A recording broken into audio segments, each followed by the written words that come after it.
엘리사벳은 해산한 달이 차서 아들을 낳았다. 이웃 사람들과 친척들은 주님께서 큰 자비를 그에게 베푸셨다는 말을 듣고서 그와 함께 기뻐하였다. 아기가 태어난 지 8일째 되는 날에 그들은 아기에게 할례를 행하러 와서 그의 아버지의 이름을 따서 그를 사가랴라 하고자 하였다. 그러나 아기 어머니가 말하였다. 안 됩니다. 요한이라고 해야 합니다. 사람들이 말하였다. 당신의 친척 가운데는 아무도 이런 이름을 가진 사람이 없습니다. 그들은 그 아버지에게 아기의 이름을 무엇으로 하려는지 손짓으로 물어보았다. 그가 서판을 달라 하여 그의 이름은 요한이다 하고 쓰니 모두들 이상히 여겼다. 그런데 그의 입이 곧 열리고 혀가 풀려서 말을 하며 하나님을 찬양하였다. 이웃 사람들은 모두 두려워하였다. 이 모든 이야기는 유대 온 산골에 두루 퍼졌다. 이 말을 들은 사람들은 모두 이 사실을 그들의 마음에 두고 이 아기가 대체 어떤 사람이 될 것인가 하고 말하였다. 주님의 보살피는 손길이 그 아기와 함께 하시는 것이 분명했기 때문이다. 요한의 아버지 사가랴가 성령으로 충만하여 이렇게 예언하였다. 주 이스라엘의 하나님은 찬양받으실 분이시다. 그는 자기 백성을 돌보아 속량하시고 우리를 위하여 능력 있는 구원자를 자기의 종 다윗의 집에 일으키셨다. 예로부터 자기의 거룩한 예언자들의 입으로 주님께서 말씀하신 대로 우리를 원수들에게서 구원하시고 우리를 미워하는 모든 사람들의 손에서 건져내셨다. 주님께서 우리 조상에게 자비를 베푸시고 자기의 거룩한 언약을 기억하셨다. 이것은 주님께서 우리에게 주시려고 우리 조상 아브라함에게 하신 맹세이니 우리를 원수들의 손에서 건져주셔서 두려움이 없이 주님을 섬기게 하시고 우리가 평생 동안 주님 앞에서 거룩하고 의롭게 살아가게 하셨다. 아가야, 너는 더없이 높으신 분의 예언자라 불릴 것이니 주님보다 앞서가서 그의 길을 예비하고 죄사함을 받아서 구원을 얻는 지식을 그의 백성에게 가르쳐 줄 것이다. 이것은 우리 하나님의 자비로운 심정에서 오는 것이다. 그는 해를 하늘 높이 뜨게 하셔서 어둠 속과 죽음의 그늘 아래에 앉아 있는 사람들에게 빛을 비추게 하시고 우리의 발을 평화의 길로 인도하실 것이다. 네, 할렐루야. 대림절의 첫 한 주간이 지나갔습니다. 다들 어떻게 지내셨습니까? 우리 각자의 삶도 만만치가 않은데 지난주에는 국가적으로 굉장히 큰일이 일어났죠. 뉴스를 보셔서 아시겠지만 전국이 걷잡을 수 없이 복잡해졌습니다. 앞으로 갈등의 골이 점점 깊어지고 또 한국 정치에 있어서 참으로 어려운 상황들이 전개될 것이라 예상되는데요. 온전한 화평을 누리지 못하는 지금 이 세상을 보면서 대림절이 주는 그 메시지가 더욱 또렷이 보이는 것 같습니다. 우리 인간 스스로는 저마다의 이기심과 탐욕을 제어하지 못하죠. 우리 이 세상의 그 유일한 희망은 오직 진정한 왕이신 그분밖에 없다는 것입니다. 아무리 이 땅이 갈라지고 또 깨져도 아주 망하지 않는 것은 그 주의 은총이 지금 이 세상을 붙들고 계시기 때문이죠.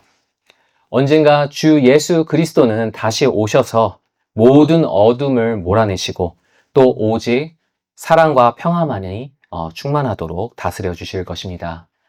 이번 대림절을 통해서 왕의 귀환을 기다리며 이 나라와 소외되고 고통받는 주변의 연약한 이웃들을 기억하면서 함께 기도하는 소중한 시간 되기를 소원합니다. 오늘 이 누가복음의 본문은 세례 요한의 아버지인 사가랴 제사장의 찬송인데요. 그리스도인들은 거의 1500년 전부터 이 찬송을 라틴어로 베네딕투스, 즉 찬양 받으실이라는 별칭으로 불러왔습니다. 왜냐하면 서방교회에서는 꽤 오랫동안 라틴어 성경이 표준 성경으로 쓰였는데요. 이 라틴어 성경에서 어순상 제일 맨 앞에 있는 말이 그 68절을 보시면은 찬양 받으실이라고 이렇게 돼 있죠. 아마 개역 개정에는 찬송하리로다라고 제일 앞에 있을 텐데 이 베네딕투스, 이 찬양 받으실이라는 말이 가장 어순상 제일 먼저 나옵니다. 이 베네딕투스 찬양이라는 말은 어순상으로만 첫째될 뿐만이 아니라 이 본문의 핵심 메시지를 가장 잘 드러내는 말이 아닐까 싶습니다. 오늘 이 베네딕투스 본문을 통해서 하나님께서 찬양받기에 합당하신 분이란 걸 우리에게 깨닫게 하시고 또 그분을 찬양하는 삶을 살게 하시는 그 은혜가 얼마나 놀랍고 또 감사한 것인지 함께 나누려고 합니다. 먼저 그 본문 당시 사가랴가 살고 있던 세상은 어느 시대에 해당할까요? 구약 성경을 여러분 펼쳐보시면은 제일 마지막에 어떤 책이 있죠? 네. 말라기입니다. 네. 유대인들의 그 히브리어 성경에도 예언서의 맨 마지막에 이 말라기가 있는데요. 그래서 전통적으로 말라기는 구약 시대의 마지막 예언자라고 여겨지고 있습니다. 이 말라기의 예언 사역이 끝나고 나서부터 신약의 시대가 시작하기까지 약 400년의 세월이 흘렀는데요. 그런데 하나님은 이 긴 시간 동안 성경에 기록될 만큼의 특별한 계시를 주시지는 않으셨습니다. 그래서 이 신구약 중간기를 가리켜서 하나님의 침묵기라고도 불리는데요. 유대인들은 별다른 계시가 주어지지 않았던 이 긴 세월 동안에 하나님께서 주신 구약의 예언, 즉 메시아를 보내주실 것이란 그분의 약속을 신뢰하면서 기다려야 했던 것이죠.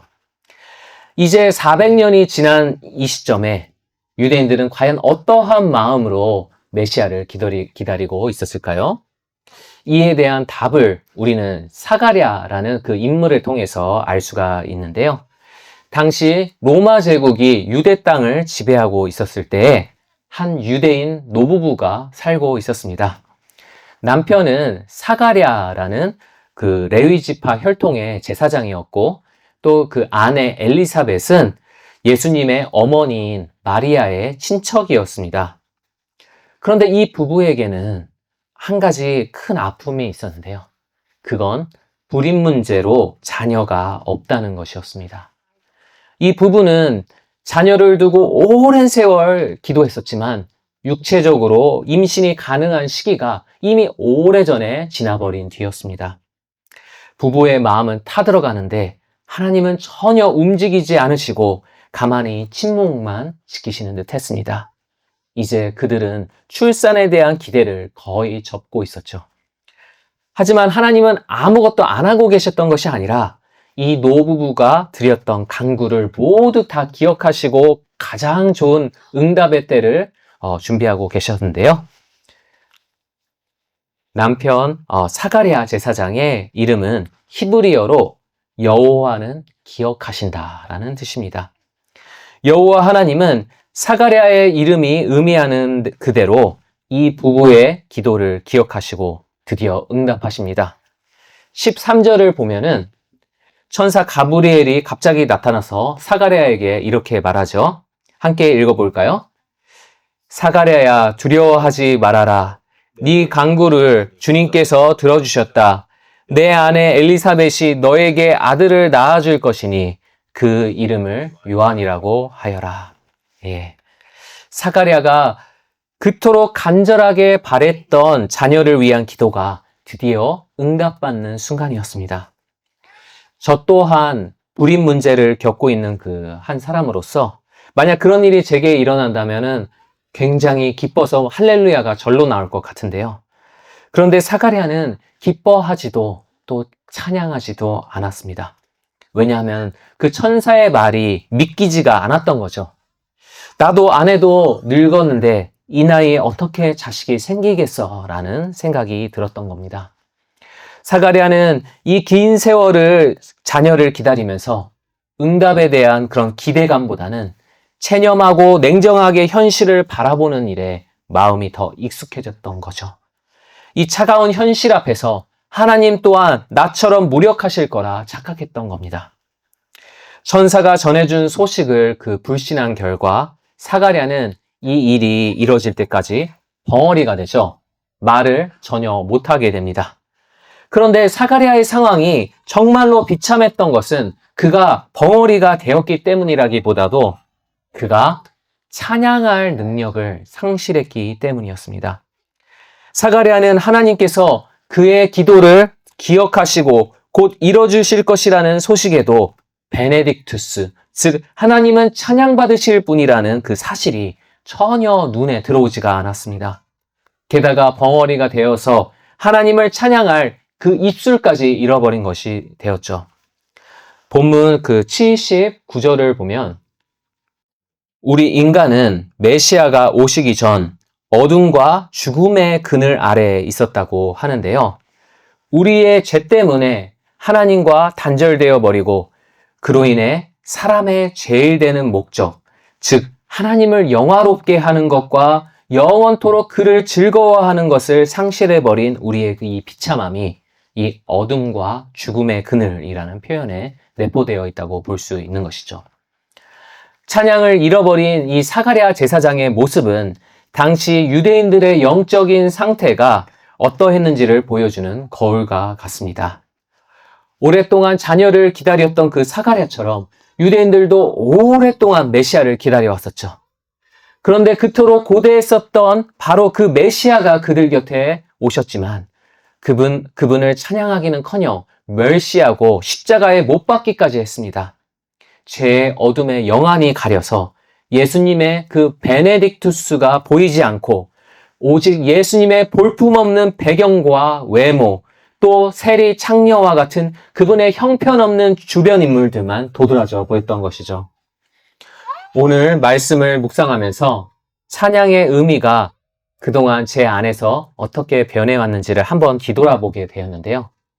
이 성경 본문에서 등장인물의 이름이 아주 중요한 역할을 하죠. 그것처럼 저도 찬양이 무엇인지를 이해하는 데 있어서 전여명이라는 제 이름이 굉장히 크게 작용했었습니다. 이전에 몇 번 말씀드린 적이 있는데요.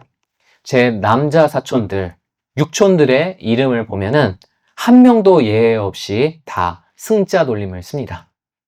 승혁, 승찬, 승용 등등 승으로 만들 수 있는 거의 다 쓰였었죠. 그런데 저희 아버지는 그 승자 돌림이 너무 많아서 개성이 없다고 전씨 집안 최초로 전통을 깨고 장손인 제 이름에 여자를 붙이셨습니다.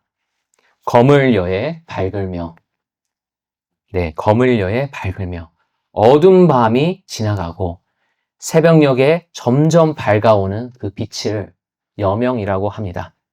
뭔가 어둡고 진척이 더딘 상황에서 희망이 보일 때 문학적인 표현으로 여명이 밝아온다라고 하죠. 어렸을 때는 만나는 어른들마다 정말 좋은 이름이라고 많이들 칭찬해 주셔서 그냥 마냥 좋았는데요. 조금 크고 나니까 그렇게 부담스러울 수가 없더라고요. 저의 이 특별한 이름을 듣고 나면은 저에게 뭔가 반짝반짝 빛나는 게 있을 거라 기대하게 되는데 정작 제 자신은 뭐 하나 특출난 게 없으니 고민이었습니다. 그래도 내 자신을 열심히 갈고 닦아서 이름만 좋네라고 손가락질 받는 일은 없어야지. 내 주변 사람들에게 최대한 인정받는 사람이 되어야지라는 생각이 어느새인가 제 마음속에 자리 잡더라고요. 지금에서 당시의 마음을 회상해 보니까 인간 누구나가 갖는 전형적인 죄의 본능이지 않았나 싶은데요. 죄의 가장 명확한 특성 중 하나가 바로 스스로 내 자신을 증명하려는 겁니다.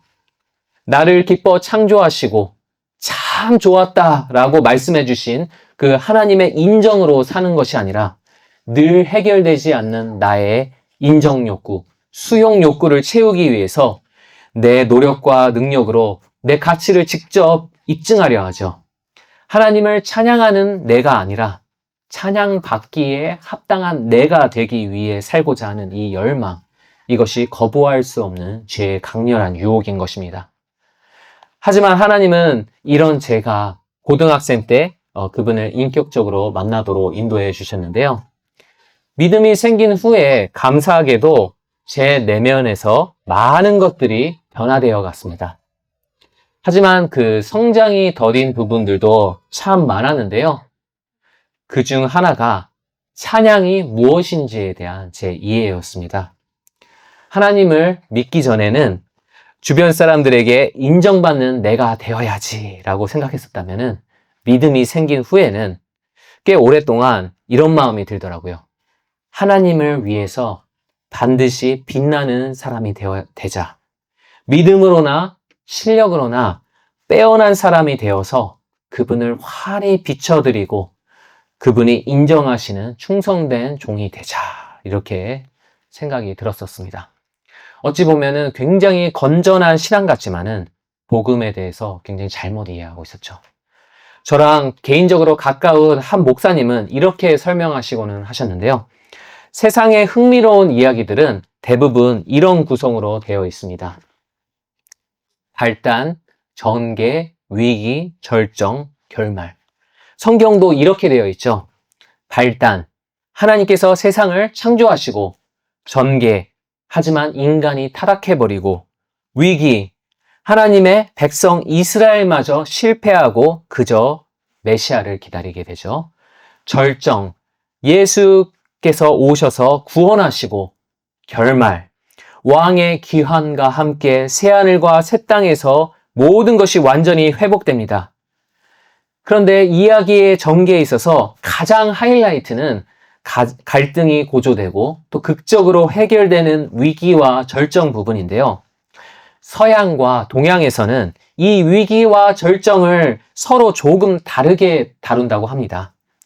서양식 이야기는 일명 키다리 아저씨 전개라고 하는데 위기 상황에서 키다리 아저씨처럼 아주 크고 놀라운 존재가 나타나서 모든 갈등을 해결하고 나를 구해줍니다. 하지만 이와는 다르게 동양식 이야기는 도제식 전개인데요. 위기 상황에서 아주 특별한 존재가 등장하기는 하는데 내 문제를 직접 다 해결해 주지는 않습니다. 대신 내게 이 위기를 모면할 비법을 가르쳐 주죠. 그리고 나는 그 비법을 열심히 연마해서 갈등을 해결해냅니다. 문제 해결의 주역은 바로 나이죠. 저를 포함해서 참 많은 신앙인들이 이 후자의 방식으로 복음을 이해합니다. 예수님은 나를 구원해 주셨고 지금도 도와주시기는 하지만은 마지막까지 낙오되지 않고 그 구원을 지켜내는 건 결국 나의 몫이라는 것이죠. 그래서 살면서 직면하는 모든 문제들의 답을 내 스스로 알아내야 한다고 생각합니다. 그리고 내가 생각해낸 그 해결책을 하나님께 제시하죠. 하지만 이러한 신앙은 기복이 참 심한데요. 내가 기도한 대로 일이 잘 풀릴 때는 그분을 찬양하지만 그 일들이 가로막히면 찬양이 멈춥니다. 다 하나님을 위해서 하는 일인데 내 뜻대로 도와주시지 않는 하나님이 원망스러워지기까지 하죠. 그렇게 인생이라는 드라마의 주인공이 내가 되고 하나님이 내 도우미에 지나지 않게 되면 나는 하나님을 늘 내 인간적인 계산 안에 가두게 됩니다. 그러다 하나님이 내 계산을 넘어서서 일하실 때면 마치 사가랴처럼 그분의 선하신 의도를 좀처럼 신뢰하지를 않죠. 하지만 진정한 믿음은 인생의 모든 답을 아는 데 있는 것이 아니라 답이 되시는 하나님을 신뢰하는 데 있는 것입니다. 물론 저는 지금도 미성숙하지만 이전과는 확연히 다르게 찬양을 바라보게 된 계기가 하나 있었는데요. 20년 전 저는 유학을 앞두고 좀 불안을 느꼈습니다. 평생 비행기도 한번 타본 적이 없던 제가 갑자기 한국인 한 명 없는 그 학교에서 잘 해나갈 수 있을지 자신이 없더라고요. 그때 출국을 며칠 앞두고서 당시 저희 청년부 담당 목회자셨던 김정은 목사님이 저에게 편지를 하나 써주셨습니다.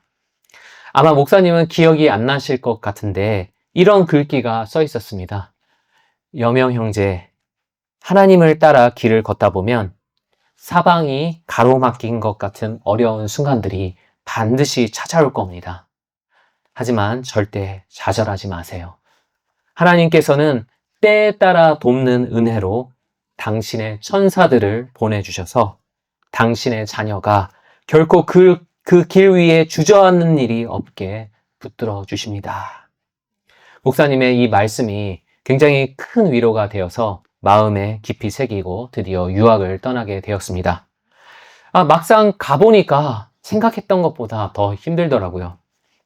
수업은 안 들리지. 또 당연히 노트 필기도 안 되죠. 게다가 한국에서 신학을 공부하고 간 게 아니라 게다가 영어로 배우니까 이해하기가 정말 어려웠습니다. 게다가 거기 학생 대부분은 외국인이 익숙치 않은 마을 출신들이라서 수업 시간에는 제 양 옆자리에 앉기를 꺼려 했었고요. 항상 제가 먼저 다가가야만 했습니다. 이제 첫 번째 시험날이 다가오는데 노트도 없고 시험 분량도 너무 많고 어려워서 도대체 시험을 어디서부터 어떻게 준비해야 할지 감이 잡히지가 않더라고요. 하나님을 위해 빛나는 사람이 되겠다 마음 먹고 이 먼 땅까지 왔는데 빛나긴커녕 점점 어두워져 가고 있었습니다. 목사님이 말씀하셨던 그 사방이 가로막힌 것 같은 위기의 순간이 바로 지금 이 순간이 아닐까 싶더라고요. 그렇게 초조한 마음으로 고민하고 있는데 갑자기 누군가가 제 방문을 똑똑똑똑 두드렸습니다. 그래서 열어보니까 찰스라는 제 앞방 친구가 노트북을 들고 서 있더라고요. 그리고 저한테 같이 공부 안 할래? 라고 물어보는데요. 정말 할렐루야가 절로 나왔습니다. 그러더니 그 찰스는 자기가 적은 노트 파일을 공유해주고 또 시험에 나올 것만 같은 그런 것만 추려서 칠판에 적어가면서 쪽집게 과외까지 해줬습니다. 말이 같이 공부하는 거지 시험 바로 전날까지 매일 몇 시간을 전적으로 저를 위해서 그렇게 할애해 주더라고요. 그런데 또 문제는 찰스랑 같이 안 듣는 수업이 있어서 그 수업의 시험은 어떻게 대비하느냐는 것이었는데요. 마침 찰스의 옆방 친구들이 그 수업을 같이 듣고 있더라고요. 미국으로 망명 온 그 베트남 산악 부족의 2세들인데 그 부엉과 카우라는 친구였습니다. 이 친구들도 제가 어려워하는 그런 영문학 책들은 각 과마다 일일이 다 제가 알기 쉽게 다 요약해 줬습니다. 한국과 같은 그런 경쟁 사회에서는 있을 수 없는 일이고요. 아마 제가 반대로 친구들 입장이었다 해도 절대로 그렇게까지 헌신적으로 섬기지는 못했을 겁니다. 정말 현실적으로 말도 안 되는 도움을 받으면서 이 친구들이 그 김정은 목사님께서 말씀하셨던 하나님께서 보내주신 바로 그 천사들이구나 라는 게 느껴지더라고요.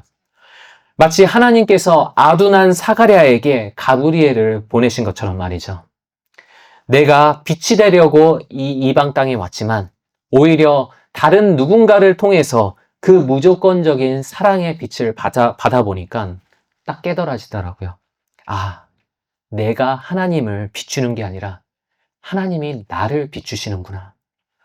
찬양받기에 합당한 진정한 여명은 내가 아니라 바로 그분이시라는 것이 이해가 되면서 제 이름에 걸려있던 모든 부담감과 열등감의 상처가 은혜의 강물에 씻겨내리는 것 같이 느껴졌습니다. 내가 먼저 하나님께 다가가는 것이 아니라 그분이 나에게 먼저 다가오신다는 것, 그분이 나를 비춰주신다는 것, 그때서야 그거를 깨닫고 나서야 하나님이 제게 주신 여명이란 그 이름의 참 의미를 그때 비로소 깨닫게 됐었죠. 오늘 본문 또한 진정한 여명이 누구인지를 명확히 밝히는데요. 78절부터 79절까지 함께 읽겠습니다. 그는 해를 하늘 높이 뜨게 하셔서 어둠 속과 죽음의 그늘 아래에 앉아있는 사람들에게 빛을 비추게 하시고 우리의 발을 평화의 길로 인도하실 것이다. 여기서 하늘에 높이 뜬 해는 누구를 가리킬까요? 네, 예수 그리스도입니다. 그리스도께서 우리에게 오심이 마치 해가 어둠을 비추는 것과 같다고 하죠. 이 C.S. 루이스는 이걸 창고에 햇빛이 들어오는 그 장면에 비유했었었는데요. 창고가 어두울 때는 그 안에 무엇이 있는지가 잘 보이지가 않죠. 하지만 창문으로 그 창고에 햇살 한 줄기만 들어와도 공중에 떠 있는 온갖 먼지들이 다 드러납니다. 반면에 창고 안으로 들어온 그 빛은 그 안의 더러움과 대조되어서 더더욱 밝게 보이죠. 햇빛 대신 예수님이 우리 안에 들어오실 때 이런 일이 일어납니다. 그동안 보이지 않던 내 안에 더러운 죄가 드러나면서 나는 내 자신이 감히 상상했던 것보다 훨씬 더 몹쓸 죄인입니다. 라고 인정하게 되죠. 그리고 그분께서 이런 나의 밑바닥을 전부 보시고도 먼저 내게 다가와 구원해 주셨음이 깨달아지면서 나는 내가 감히 희망했던 것보다 훨씬 더 사랑받고 있는 자입니다. 라고 고백하게 되는 것이죠. 그분이 내게 베푸신 그 은혜를 경험할 때 우리는 비로소 그분의 베네딕투스, 찬양받기에 합당하심을 보게 되는 것입니다. 이것이 정확하게 사가랴가 경험했던 하나님의 은혜였습니다. 하나님은 사가랴가 그분의 능력을 의심했음에도 불구하고 은혜로 아들을 허락하셨죠. 이 기쁜 소식을 듣고 이웃 사람들과 친척들이 찾아왔습니다. 갓 태어난 이 아기의 할례 의식에 참여하고 이름을 지어주러 온 것이죠. 당시 유대인의 전통에서는 장남은 반드시 아버지의 이름을 따라야만 했었습니다. 그래서 그 아기의 이름은 사가랴 주니어가 되어야 했었죠. 그런데 엘리사벳은 천사가 일러준 대로 그 아기의 이름을 사가랴가 아니라 요한이라 이름 짓겠다 했습니다. 그러자 사람들이 깜짝 놀라서 만류하죠. 당시 유대 사회는 아주 보수적이어서 장남이 아버지의 이름이 아닌 다른 이름을 쓴다는 것은 저희 아버지가 제 이름을 승자에서 여자로 바꾼 것과는 비교가 안 될 정도의 충격이었습니다. 그래서 사람들은 말 못하는 사가랴에게 당신은 이 아기의 이름을 뭐라고 할 거냐라고 손짓으로 물어보죠. 이전에 사가랴라면 내 인간적인 계산 안에 하나님을 가두려 했겠죠. 하지만 사가랴가 말을 잃고 침묵하는 동안 하나님께서는 그의 마음을 어루만져 주셨습니다. 그로 인해 사가랴는 평판에 자기의 아들의 이름을 이렇게 씁니다. 요한. 요한은 하나님께서 은혜를 베푸셨다라는 뜻입니다.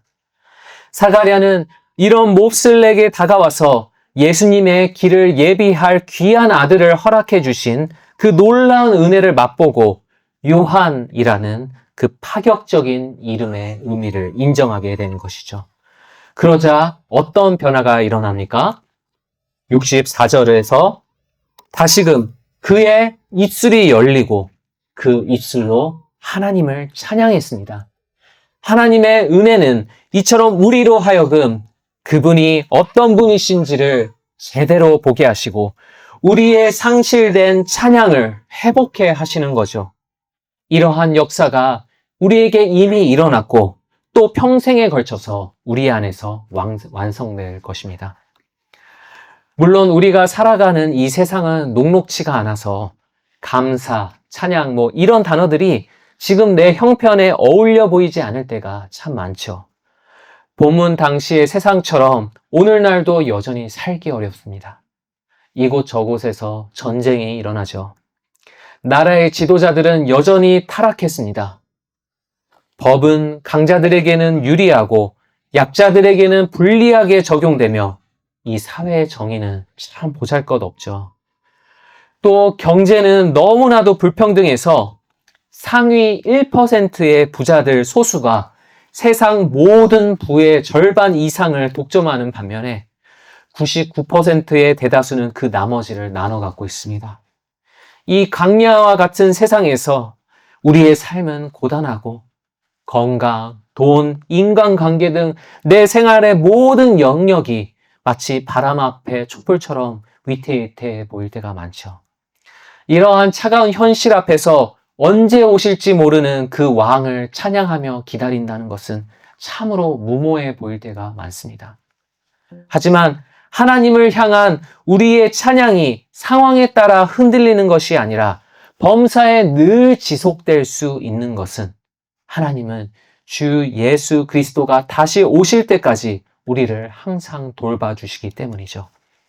사가랴는 본문 68절에서 하나님이 자기 백성을 돌보아 속량하신다고 하시는데요. 이 돌보다라는 이 말에 해당하는 그리스어 에피스케토마이라는 말이 있는데, 이 에피스케토마이라는 말은 방문하다라는 뜻도 있습니다. 이 말의 어원을 보면은 그 의미가 한층 더 깊어지는데요. 이 방문하다라는 말은 에피, 즉 위에, 더하여라는 말과 스코페오, 즉 보다, 주시하다라는 말이 합쳐진 건데요. 이 보다라는 의미의 스코페오가 영어에서는 스코프라고 변형돼서 쓰입니다. 우리가 아주 멀리 볼 때 쓰는 망원경을 영어로 뭐라고 하죠? 망원경? 네, 매크로스코프라고 하죠. 이 스코비라는 말이 들어가죠. 또 아주 가깝게 볼 때 쓰는 현미경을 마이크로스코프이라고 합니다. 이 보다라는 스코프이 들어갔던 거죠. 즉 예수님께서 이 땅을 방문하시면은 하나님의 멀리 보심과 가까이 보심이 있다는 것입니다. 하나님은 즉흥적으로 아무 때나 예수님을 보내신 게 아니라 이 세상의 역사 전체를 저 멀리서 넓게도 살피시고 어느 특정 순간을 아주 가까이서도 살피시며 온전한 섭리로 우리를 돌보시고 우리에게 가장 좋은 때에 예수를 방문케 하셨다는 겁니다. 그분의 재림 또한 마찬가지이죠. 하나님께서는 우리가 예수님을 다시 뵐 때까지 아주 멀리서 우리의 과거와 현재와 미래를 전부 다 살펴보시고 아주 가까이서 우리가 짓는 미소와 우리가 흘리는 작은 눈물까지도 다 지켜보시며 우리를 돌봐주고 계신다는 것입니다. 우리 눈에는 지금 이 순간이 위태위태하고 위험천만해 보일지 모르지만 실제로 우리가 맞이하는 모든 순간들은 하나님의 온전한 살피심과 돌보심이 담겨있는 소중한 선물인 것이죠. 우리는 이 선물을 하나님의 깊고 오묘한 섭리라고 부르는 것입니다. 하나님은 결코 당신의 자녀가 길 위에 주저앉게 내버려 두지 않으십니다. 우리가 지치고 힘들 때 그분은 늘 구원의 여명으로 따뜻하게 우리의 삶을 비춰주시며 그 모든 여정을 인도해 주시죠. 그러므로 우리는 그분을 기다리는 모든 시간을 감사할 수 있으며 찬양할 수 있는 것입니다. 우리에게 가장 좋고 유익할 때 다시 와주실 예수 그리스도를 기다리며 오늘 하루를 선물해 주신 하나님을 다 함께 찬양합시다.